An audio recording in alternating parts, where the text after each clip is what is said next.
পড়ে হযরত বেলাল মুসলমান হয়ে যায়। महबूब खुदा शाफिए महशर है हमारा, महबूब खुदा शाफिए महशर है हमारा, फिरदौस जैसे कहते हैं ओ घर है हमारा, फिरदौस जैसे कहते हैं ओ घर है हमारा। मदफन में भी पेश नजर आपका जलवा, मदफन में भी पेश नजर आपका जलवा, हम सोते हैं बेदार मुकद्दर है हमारा, हम सोते हैं बेदार मुकद्दर है हमारा। दिल में है मेरे इश्क रसूल अरबी का,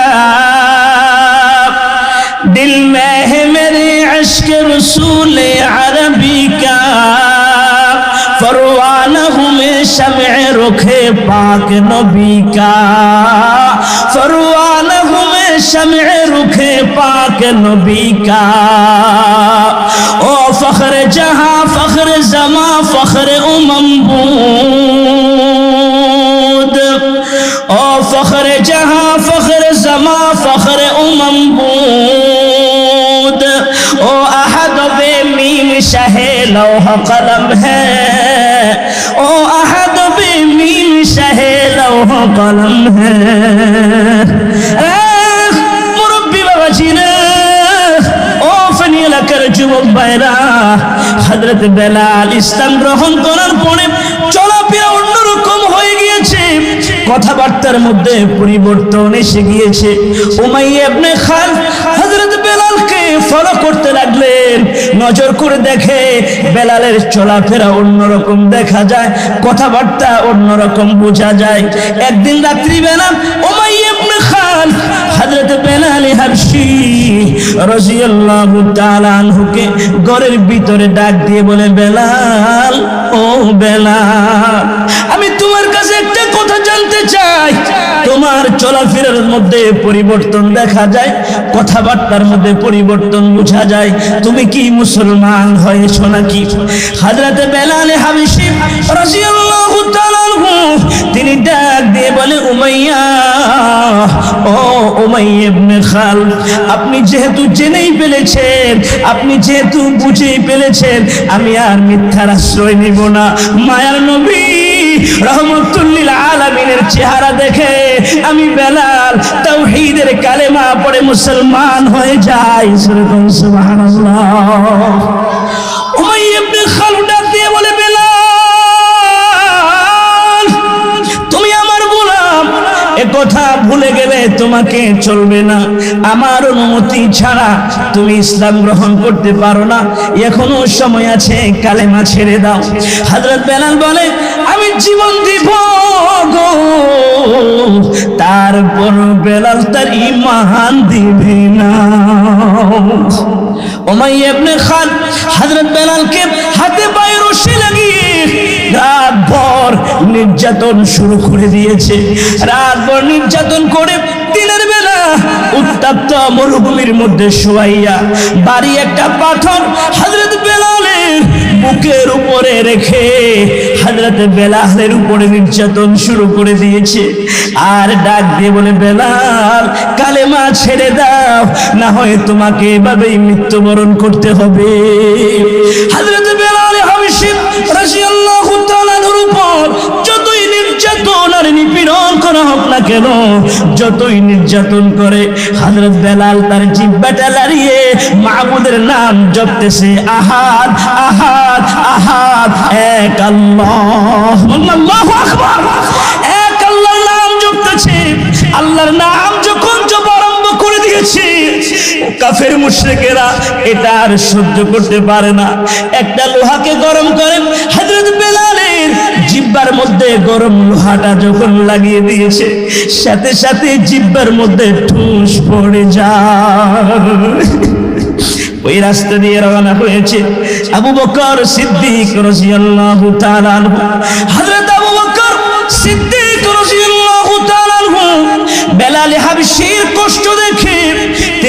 আর সহ্য করতে পারলেন না, উমাইয়াকে ডাক দিয়ে বলল, উমাইয়া তুমি তোমার গোলামটাকে বিক্রি করে ফেলো, এভাবে যদি তাকে হত্যা করে ফেলো তোমার কোনো লাভ হবে না, অতএব সময় আছে, তুমি তোমার গোলামটাকে বিক্রি করে দাও। উমাইয়া ইবনে খালফের কাছ থেকে হযরত আবু বকর সিদ্দিক রাদিয়াল্লাহু তাআলা আনহু চড়া মূল্যে হযরত বেলালকে খরিদ করে হযরত বেলালকে জড়িয়ে ধরে ডাক দিয়ে বলে, বেলাল এতদিন তুমি ছিলা গোলামের বেটা গোলাম, তোমার কোনো পরিচয় ছিল না, নিজস্ব কোনো স্বাধীনতা ছিল না। এরে বেলাল, আজকে আমি আল্লাহ এবং রাসূলকে খুশি করার জন্য তুমি বেলালকে চিরদিনের জন্য আজাদ করে দিলাম। জোরে বল সুবহানাল্লাহ। হযরত বেলালকে আজাদ করে দিয়েছে, বেলাল মুক্ত হয়ে গিয়েছে। বেলাল হাবশী রাদিয়াল্লাহু তাআলা আনহু মায়ার নবী রাহমাতুল লিল আলামিনের কাছে চলে যায়। আমার নবী ডাক দিয়ে বলে, বেলাল রে, ইসলামের জন্য তোমাকে অনেক নির্যাতন সহ্য করতে হয়েছে। হযরত বেলাল মায়ার নবী রাহমাতুল লিল আলামিনকে ডাক দিয়ে বলে, ইয়া রাসূলুল্লাহ, ইয়া হাবিবাল্লাহ, ওগো নবীজি, আপনার চেহারা মোবারকের দিকে যখন তাকাই আমি বেলাল আমার সকল দুঃখ কষ্ট ভুলে যাই।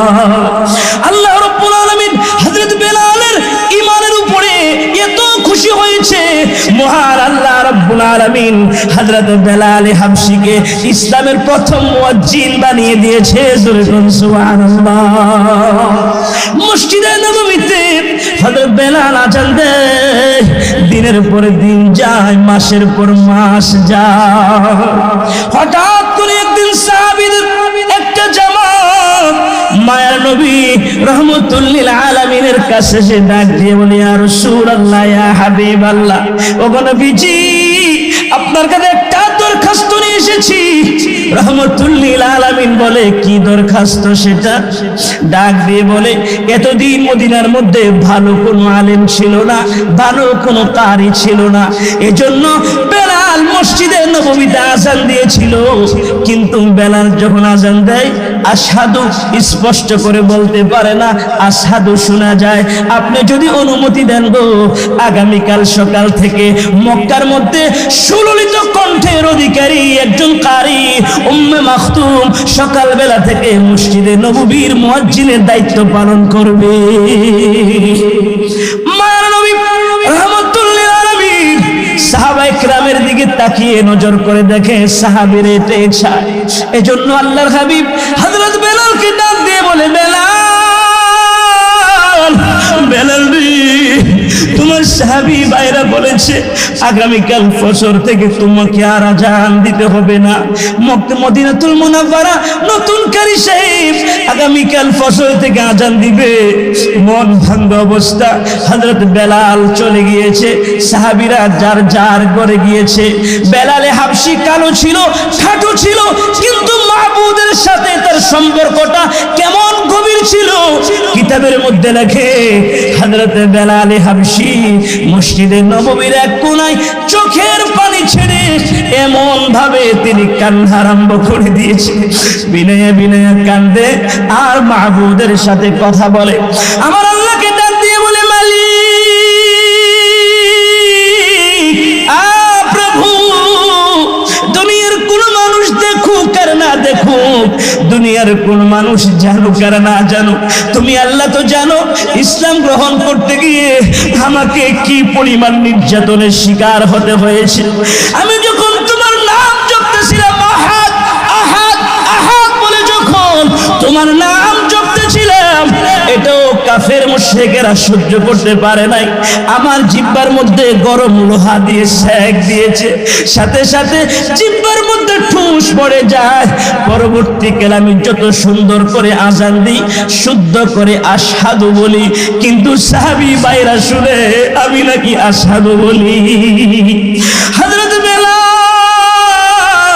মসজিদে নববীর এক কোণায় বসে বসে কান্দে আর মাহবুদের সাথে কথা কয়।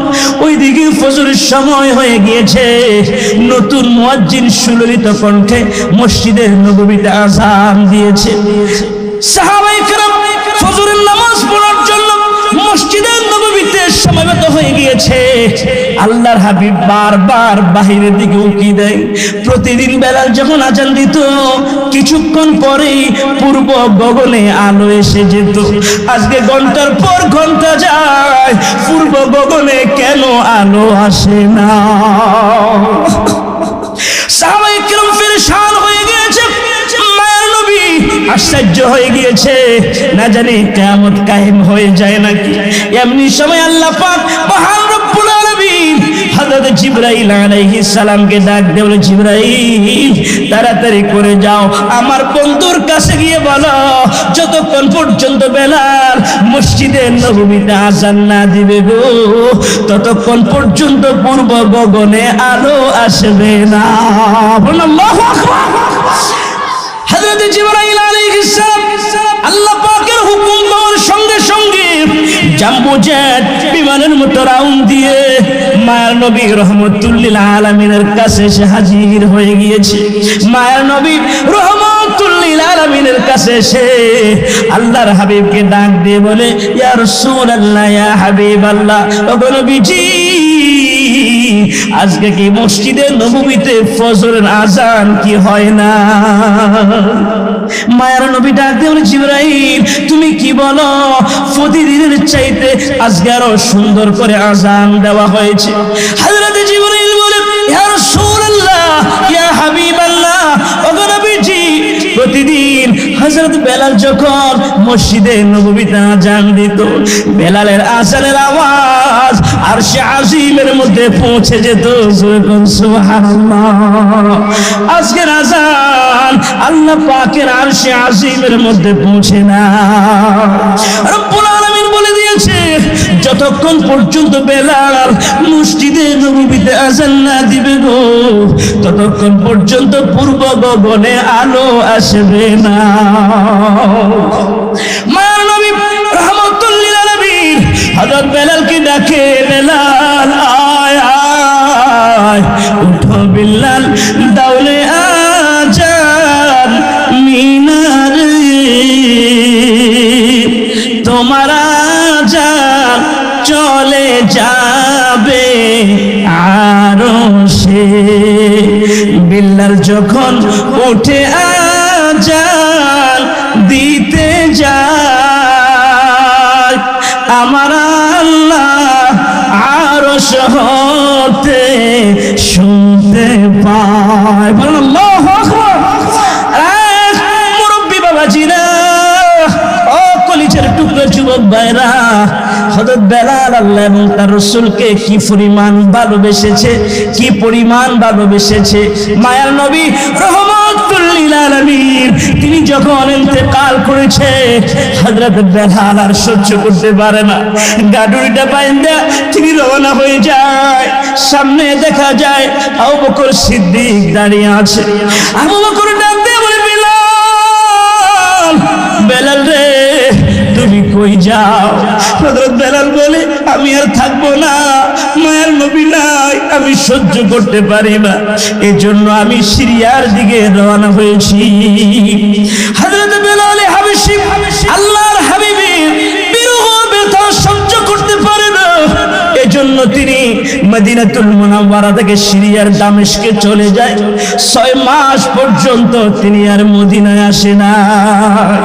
6 মাসের মাথায় স্বপ্ন দেখে মায়ের নবী রহমতুল লিল আলামিন হযরত বেলালকে ডাক দিয়ে বলে, বেলাল রে, ও বেলাল এত নিষ্ঠুর হয়েছ কেমন করে? 6 মাস অতিবাহিত হয়েছে, তোমাকে দেখা যায় না, আমার কথা কি তোমার মনে পড়ে না? বেলাল, বেলাল রে, আয় বেলাল। আল্লাহু আকবার। সকালবেলা হযরত বেলাল হাবশী রাদিয়াল্লাহু তাআলা তিনি আর দেরি করলেন না। মদিনাতুল মুনাওয়ারার উদ্দেশ্যে রওনা হয়ে যায়। মদিনাতে আসতে আসতে পরদিন তাহাজ্জুদের সময় হয়ে গিয়েছে। তাহাজ্জুদের সময় রাসূল পাকের রওজা মুবারকের পাশে দাঁড়াইয়া হযরত বেলাল চোখের পানিগুলা ছাইরা বিদায়া বিদায়া বেলাল কান্দে। কান্দের ডাক দিয়ে বলে, ইয়া রাসূলুল্লাহ, ইয়া হাবিবাল্লাহ, আপনি নবী আমাকে আসার জন্য বলেছেন, আমি এসেছি। বেলালের কান্নার আওয়াজ শুনে নতুন মুয়াজ্জিন হুজরা থেকে বের হয়ে দেখে রাসূলের সময়কার মুয়াজ্জিন দেখা যায়। আবু বকর, ওমর, উসমান আলী সাহাবায়ে কেরামের কাছে খবর দিয়েছে। হাসান হুসাইন দৌড়াইয়া সকলেই মসজিদে নববীতে এসে হাজির হয়ে যায়। হযরত হাসান রাদিয়াল্লাহু তাআলা আনহুর চেহারা মায়ের নবী রাহমাতুল লিল আলামিনের চেহারার সাথে মোটামুটি মিল ছিল। হাসানকে দেখে হযরত বেলাল হাসানকে জড়িয়ে ধইরা, হোসেনকে জড়িয়ে ধরে চোখের পানিগুলা ছাইরা বিদায়া বিদায়া কান্দি। সাহাবী আরজ করল, বেলাল অনেক দিন হয় তোমার কণ্ঠের আজান শোনা যায় না। বেলাল রে, আজকে তুমি আজান দাও। সাহাবীরা বেলালকে বললে হযরত বেলাল এড়িয়ে যায়। হাসান হুসাইন যখন দাবি করেছে হযরত বেলাল আর এড়িয়ে যেতে পারে না। মসজিদে নববীর মিহরাবে উঠে তিনি যখন আজান দিতে লাগলেন, মিনারের মধ্যে উঠে তিনি যখন আজান দেওয়া আরম্ভ করে দিয়েছে, বেলালের কণ্ঠের আওয়াজ শুনে মদিনার নারী পুরুষেরা খুশি হয়ে যায়। বাচ্চাগুলি ঘর থেকে বের হয়ে মসজিদের দিকে রওনা। নবীর যুগের মুয়াজ্জিন এসেছে, না জানি মায়ার নবী রাহমাতুল লিল আলামিনও আসছে নাকি দেখার জন্য পাগল ঘর থেকে বের হয়ে রওনা। এমনি সময় বেলাল যখন আজানের সময় বলেছে আশহাদু আন্না মুহাম্মাদার রাসূলুল্লাহ, এটা যখন বলেছে সাথে সাথে হযরত বেলাল বেহুশ হয়ে জমিনের মধ্যে পড়ে যায়। সাহাবীরা হযরত বেলালের মাথার মধ্যে পানি ঢাললেন। হযরত বেলালের যখন হুঁশ হয়েছে, সাহাবীরা ডাক দিয়ে বলে, বেলাল কি হয়েছে আপনার? হযরত বেলাল বলে, আমি এজন্যই তো আজান দিতে চাই নাই। তার কারণ হলো আমি যখন আজান দিতাম আর যখন বলতাম আশহাদু আন্না মুহাম্মাদুর রাসূলুল্লাহ যখন বলতাম, মায়া নবী রাহমাতুল লিল আলামিনের দিকে নজর দিতাম, আমি দেখতাম মায়া নবী রাহমাতুল লিল আলামিন মুস্কি মুস্কি হাসে।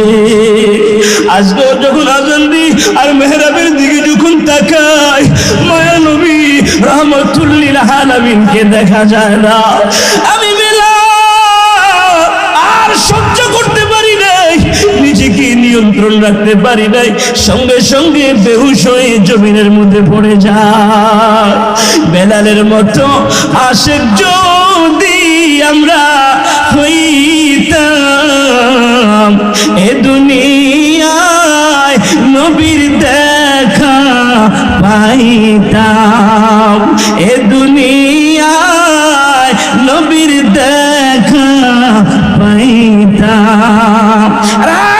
কলেজের টুকরো যুবকেরা, মুরব্বী বাবাজিরা, সাহাবায়ে কেরাম নবীজিকে কেমন ভালোবেসেছে, জীবনের চাইতে ভালোবেসেছে, মহব্বত করেছে। আমাদেরকে সিদ্ধান্ত নিতে হবে, নামাজ ছাড়বো না, রোজা ছাড়বো না, আল্লাহর হুকুমের বিরোধিতা করব না, আল্লাহর হুকুম মানবো, নবীর তরিকা অনুযায়ী চলবো। গান বাজনা আড্ডার কাছে আমরা যাব না, হিরোইন বাবা এগুলো আমরা খাবো না। আল্লাহ রাব্বুল আলামিন এই এলাকার সকল যুবকগুলোকে যেন খালিদ বিন ওয়ালিদের মতো ইসলামের সৈনিক বানিয়ে দেয়, বলুন আমিন। রাসূলের উপর যত বেশি দুরূদ শরীফ পড়বেন, আল্লাহর হুকুম মানবেন, নবীর তরিকা অনুযায়ী চলবেন, গুনাহ ছেড়ে দিবেন, নেকের কাজ বাড়িয়ে দিবেন। যত বেশি নবীর উপরে দুরূদ শরীফ পড়বেন, নবীর জন্য অন্তরে যখন ভালোবাসা এসে যাবে, রাত্রিবেলা শুইতে দেরি গো, ঘুমের ঘরে হাবিবি কিবরিয়াকে স্বপ্নে দেখতে দেরি হবে না। বলেন না সুবহানাল্লাহ, সুবহানাল্লাহ। আল্লাহ তাআলা আমাদের সবাইকে যেন তৌফিক দান করে, বলুন আমিন।